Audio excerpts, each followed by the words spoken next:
क्षणस्वावै तो भूत्वा सर्वे ते कथयाम्याम्। हे गरुण, तुमने जगत कल्याण के लिए, जगत के हित के लिए आपने बड़ा अच्छा प्रश्न किया है। मैं बता रहा हूं तुम्हें, सुने। दुर्गति कथिता पूर्वं पुत्राणां च पापिनां, पुत्राणां धार्मिकाणां तु न कदाचित् खगेश्वरः। हे गरुण, मैंने तुम्हें पहले भी बोला था कि हर व्यक्ति एक पुत्र इसलिए चाहता है कि मेरे मृत्यु के बाद वो मेरे लिए पिंडदान करे, तर्पण करे, श्राद्ध करे। ये भगवान बोल रहे हैं, सुने इसको ध्यान से। प्राय लोग तो यह सोचते हैं, ज्यादातर ऐसे लोग सोचते ही नहीं, वो ये सोचते हैं हमारे मरने के बाद प्रॉपर्टी को रखाने को लिए बेटा चाहिए, इस संपदा को संभालने के लिए एक बेटा चाहिए, और उनके दिमाग में आता है ये वंश वृद्धि आगे के लिए बढ़े, उसके लिए एक बेटा चाहिए। लेकिन गरुण जो एक पुत्र चाहने के लिए जो एक विशेष बात है, उसको जीव समझ नहीं पाता। पुत्र की कामना इसलिए की जाती है कि पूर्वजों को पुमान नाम के नरक में जाने से वह पुत्र उसकी रक्षा करे, इसलिए एक पुत्र की जरूरत है। वह उनके लिए तर्पण, श्राद्ध, पिंडदान युक्त जो कार्य हैं कि उसको करे। पुत्र इसलिए जरूरी है, लेकिन जीव ने उसका अर्थ है गरुण कुछ और निकाला है। गरुण देवता ने कहा, भगवान यदि किसी को पुत्र नहीं हो रहा है और उसे पुत्र चाहिए तर्पण श्राद्ध आदि के लिए, तो फिर वो स्त्री पुरुष क्या करे? आप लिख सकें तो लिख लो, हो सके तो लिख लीजिए। पुत्र प्राप्ति के लिए भगवान नारायण 3 साधन गरुण पुराण में बता रहे हैं। तो कहते हैं यदि ठीक से हो गए साधन तो संतान हो जाएगी, बेटा हो जाएगा। और मैं बड़े प्रमाण के साथ यह बात यहां से निवेदन कर रहा हूं। भगवान कहते हैं, गरुण, बहुत लंबी आयु तक भी जिनको संतान नहीं है तो ये 3 काम कर लें, उन्हें पुत्र हो जाएगा। गरुण देवता ने कहा, भगवान क्या क्या है वो 3 काम जो पुत्र प्राप्ति में परम साधन है? लिख ले, वो ये पता नहीं बाद में हमें ध्यान दोगे नहीं। तो भगवान वो तीनों काम बताते हैं। कहते हैं कि हरिवंश कथां श्रुत्वा सतचंडी विदानता भक्त्या श्री शिव आराध्य पुत्र उत्पादयेत् सुधी। अर्थ समझ में आ गया होगा। लिखा है कि जिनको संतान नहीं है, उम्र भी ज्यादा हो रही है, विवाह को बहुत बड़ा टाइम हो गया, हे गरुण, यदि वह स्त्री और पुरुष संतान की, पुत्र की लालसा में है, तो मैं 3 काम बता रहा हूं। भगवान खुद बोले, हरिवंश कथां श्रुत्वा सतचंडी विदानत भक्त्या श्री शिवम् आराध्य पुत्र उत्पादयेत् सुधी। 3 काम बताए। सबसे पहले बताया हरिवंश महापुराण की कथा। एक गरुण पुराण में भगवान नारायण कह रहे हैं, कार्तिक मास में हरिवंश पुराण की कथा। दूसरा है सतचंडी विधानतः, 108 पाठ दुर्गा सप्तशती के, रोज हवन यज्ञ किया जाए, रोजाना आहुति डाली जाए दुर्गा पाठ से।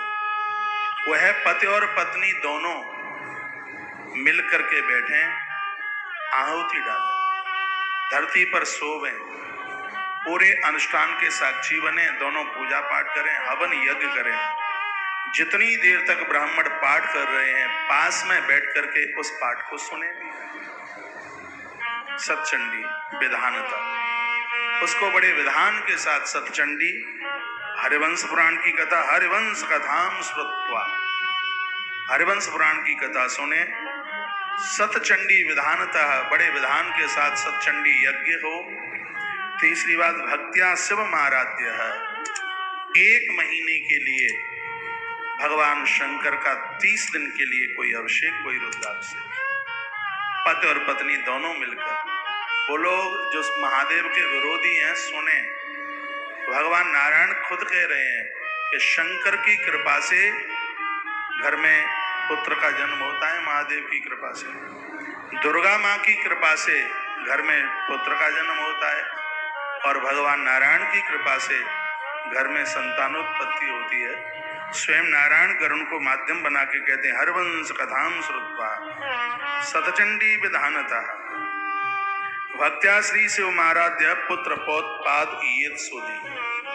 पुत्र जन्म के लिए, संतान प्राप्ति के लिए भगवान ने बड़ी है सुंदर बात कही है। यह गरुड़ पुराण के प्रेत खंड का 7वां अध्याय है, 7वां अध्याय है उसका। ये प्रश्न नंबर है 859, 859। आपके घर हो किताब, संस्कृत में है, तो इसका ये श्लोक नंबर है 8। ये भी लिख लीजिए, श्लोक नंबर 8। उसमें भगवान कहते हैं 3 काम भगवान ने बताए। भगवान कहते हैं कि जिसको अपने इस श्राद्ध पितृ कर्म के लिए एक संतान की जरूरत है तो वह यह काम करे। पुण्णाम नो नरकादियशात् पितरम त्रायते सुत तस्मात् पुत्र इति प्रोक्ता। ये जितने भी पुत्र मुझे सुन पा रहे हैं धरती पर, जितने भी ये पुत्र हैं उनके लिए भगवान कहते हैं कि तस्मात् पुत्र इति प्रोक्ता। पुत्र उसी को कहा जाता है जिसने अपने पूर्वजों को तारने के लिए श्राद्ध कर्म किया है।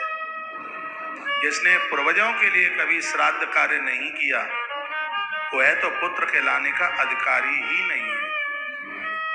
वो पुत्र की संज्ञा में आता ही नहीं है। वो तो ये भगवान बोले,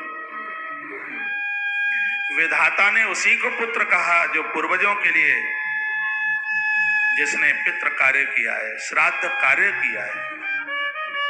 आज की कथा इतनी अद्भुत है, कमाल हो जाएगा। ये तो जब आरती होगी लास्ट में, एक बार आपके मुंह से थैंक यू के आज पूरा देश धन्यवाद बोलेगा।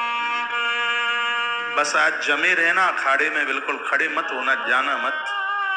भूख लगे तो लगे, और ज्यादा भूख लगने के बाद ही खाया जाए तो पेट भी आशीर्वाद देता है। हाँ जी, भूख लगेगी। मैंने भी कुछ नहीं लिया, ऐसे ही चलेगी गाड़ी सूखी, लेकिन गाड़ी ऐसी है, ऐसा इंजन है कि रिंग पिस्टन चिपकेंगे नहीं, हमें विश्वास है। सुनते रहिए। एकोपि पुत्रो धर्मात्मा सर्वतार्यते कुलम। बिल्कुल जरूरी नहीं कि 10 हो, एक पुत्र 100 के ऊपर है यदि वो लायक है तो। एकोपि पुत्रो धर्मात्मा, लिखा है यदि खानदान में एक पुत्र हो गया धर्मात्मा तो सर्वम तार्यते कुलम, वो संपूर्ण कुल का तारण कर देता है।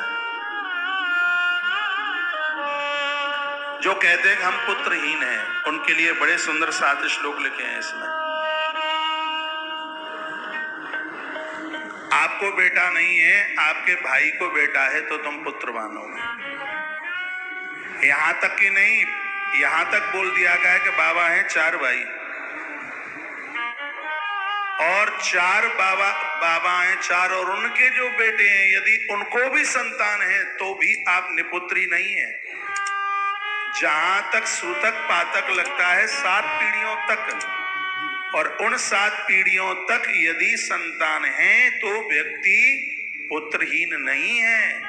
लेकिन होना ये चाहिए योकोपि पुत्रोपि धर्मात्मा, वो पुत्र है कोई धर्मात्मा हो। देखा, एकोपि पुत्रो धर्मात्मा सर्वम तार्यते कुलम। यदि एक भी धर्मात्मा पुत्र है तो संपूर्ण कुल को तार देता है। भगवान नारायण गारंटी ले रहे हैं इस बात की।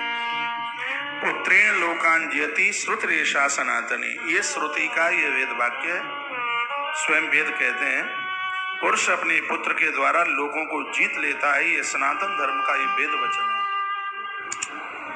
इसलिए पुत्र होता है।